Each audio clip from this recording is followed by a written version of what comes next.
রিয়া হত্যার সাথে জড়িত ইতিমধ্যে ৩ জন আসামি গ্রেপ্তার হয়েছে। প্রধান আসামি নাইম সহ তার সহযোগী আরো 2 জন গ্রেপ্তার হয়েছে। কিন্তু দ্রুত সময়ের মধ্যে এই বিচার কার্যক্রমের জন্য আজকের এই মানববন্ধন তারা দাঁড়িয়েছে। তো তারা চায় অতি বিলম্বে যেন এই বিচারের শাস্তি আওতাভুক্ত হয়। আমাদের মানববন্ধন হলো এই কারণে হচ্ছে যে আমরা দেখেছি দীর্ঘ সময় আসামি গ্রেপ্তার করা হয়েছে, কিন্তু তার বিচার কাজ অনেক সময় ধরে লাগানো হয়েছে এবং এখন পর্যন্ত দৃশ্যমান কোনো ফাঁসি আমরা দেখতে পাই নাই।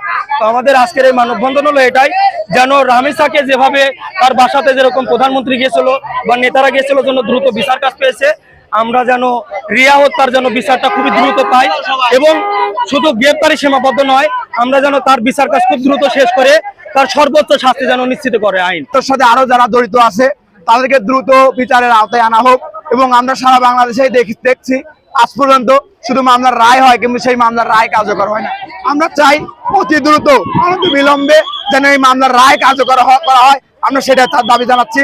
এবং এই মামলার রায় যদি দ্রুত কার্যকর না করা হয় তাহলে আমরা কঠিন থেকে কঠিন পদক্ষেপ নিতে বাধ্য হব।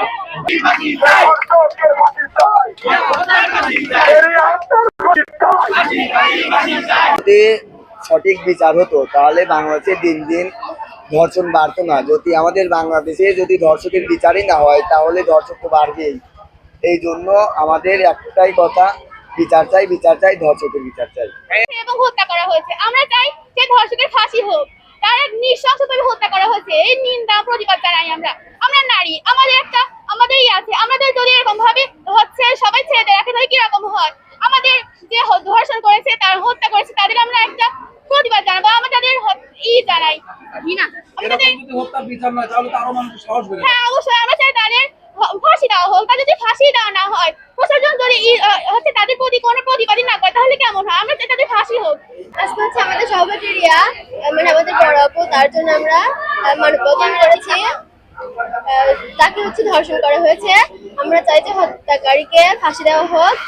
মেয়েদের কোনো স্বাধীনতা নেই বাংলাদেশে, তাকে হচ্ছে কোনো মানে তাদের কোনো বিচারও হচ্ছে না। তাই আমরা চাচ্ছি যে হচ্ছে তাকে মানে বিচার করা হবে।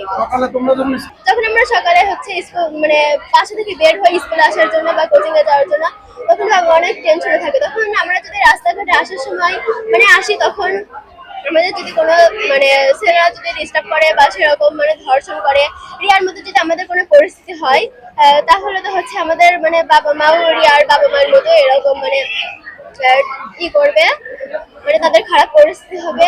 আমরা চাই যে এখন মানে বিচার করা হবে। আসলে আমাদের এটা একটা ঐতিহ্যবাহী শিক্ষা প্রতিষ্ঠান মৌলানা কসিমউদ্দিন তৃতীয় উচ্চ বিদ্যালয়। আমার 1400 শিক্ষার্থী, তার মধ্যে 700 মেয়ে, 700 ছেলে।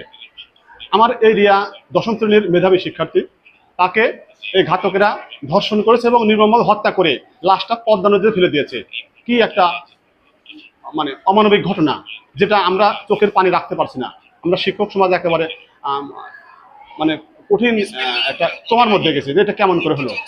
আমাদের এই মেয়েগুলো যদি নিরাপত্তা না থাকে তাহলে এরকম সমাজ ব্যবস্থা তো আমরা চাই না। আমরা চাই এই ধর্ষকের সর্বোচ্চ শাস্তি হোক, যাতে এই শাস্তি দেখে আর 5 জন ধর্ষক যেন তারা যেন ইয়ে হয়, সতর্ক হয়, যেরকম ধর্ষণ খুন করা যাবে না।